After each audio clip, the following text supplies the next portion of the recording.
Welcome back to Market Sense. We're doing okay, but lots to digest, lots of news flow in the week ahead as well. Let's before we get into Tahir Badshah, Shriram EPC is up 20%. So that ET Now exclusive really moving the stock. I think the volumes too have increased for that one. 49.25. If indeed the stake sale does happen and the deal does go through, that's big news. Market is doing okay. Let's get in Tahir Badshah, Senior VP of and co-head of the Motilal Oswal Asset Management. He joins us right now on the show. Tahir, as always, good having you. Thanks much for joining in. Thank you. What are you doing right now? Are you accumulating if you were indeed sitting on cash, or do you believe there could be downsides after earnings season is over? I think our approach is once again remains stock or probably sector specific, and probably we still see opportunities across a few sectors which we believe look promising. And so if there's any incremental money, and clearly that will probably be directed towards some of those sectors. I take your point that we've had a fairly stable market given the kind of volatility that we've had. So clearly the market movement even in the very near future will probably be guided still up to how the result season pans out, and a lot of it is left yet. But after which we'll probably once again get back into focus onto growth reviving in the economy. So hard to say whether the market will really come off post result season. Tahir, afternoon. You've got Credit Suisse, which certainly hasn't painted a very rosy picture when it comes to the cement space. They say the June quarter earnings will be weak. The higher cost and the falling volumes will also impact the numbers substantially. What's your call on this basket, and which are your top picks from the space? We currently are not positioned in the cement sector at all, but my personal view is that, of course, the expectations on the results of these companies is not something which is completely out of context. Of course, there is a good level of expectation that cement companies will probably not be doing very well this quarter, given the slackness in demand, and probably the slackness might persist for a couple of more months up until the monsoon season is we're through with that. So, but I think probably any weakness in this market, in this sector during the next foreseeable future should probably be used as an opportunity, because I at least kind of believe that we will probably see an improvement in demand going into the busy season, led by essentially more public spending, which probably the government will undertake prior to elections. Tahir, I take your point, of course, about there being selective sectors where there is still money to be made. Now, a couple of those sectors where people have made money the recent past couple of months are IT and consumption, FMCG essentially. Is there still money to be made in consumption? The stocks are trading at 30, 35, 40, 50 P.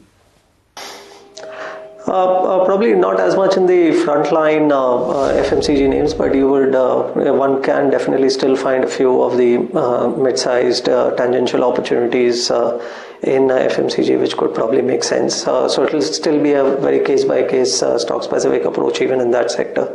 But we do find some of the mid-sized names attractive in the FMCG space. Apart from that, of course, IT is clearly something which has made money, and we believe that that sector still holds a much more promise as we get into the next 12 months. Why do you think Reliance isn't getting a stronger response to its numbers?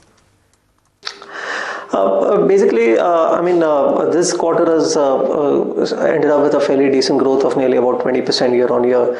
Probably the same may not be true for the subsequent quarters of this fiscal year, because they will have to contend with a little bit of base effect as well as we get into the 2Q and the second half. So annual numbers will probably be a little muted. Besides, of course, the story in terms of earnings recovery will probably be manifest itself more into FY15, so that's still some way off. And in the recent past, we've seen the stock do reasonably well compared to the rest of the market. So I think that's probably the reason why it's taking a little bit of a pause and a breather. But I still think it is probably good for a FY15 kind of a story. What did you make of RBI's moves on the overall banking sector? Because Moody's has gone all out saying that it's credit negative for the overall banking space. Very confusing. I mean, it is probably leaving more questions than it answers after the move. So clearly that's something which will become the most important event as we get into the RBI policy towards the end of the month.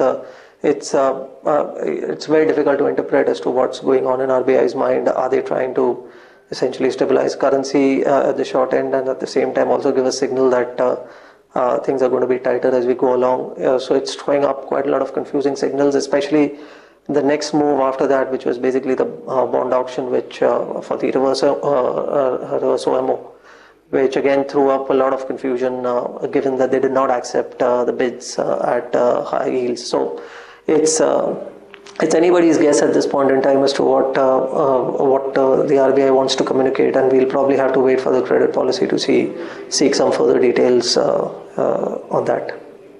Before we let you go, though, Tahir, a stock that has been hammered out of shape the last 2 days is BHEL. Now, what could the worries be? Would it essentially be your order inflow, and therefore would it impact the entire beleaguered cap goods space, or do you believe these concerns would be restricted to the PSU ones? So it's probably more than the PSU factor. It is obviously the fact that BHEL has got an exposure to a single segment alone. So clearly, single segment plays, especially those which are more geared largely to power, are in for rocky times. So I don't think it can be said the same thing can be said about all other plays in this segment. Maybe we'll have to probably wait and see how Larsen fares, but in the upcoming results. But that probably has always stood out simply because of the diversified nature of the business configuration. So I think in BHEL's case, it is largely to do with the power segment exposure that they have, and obviously the slackness in demand out there.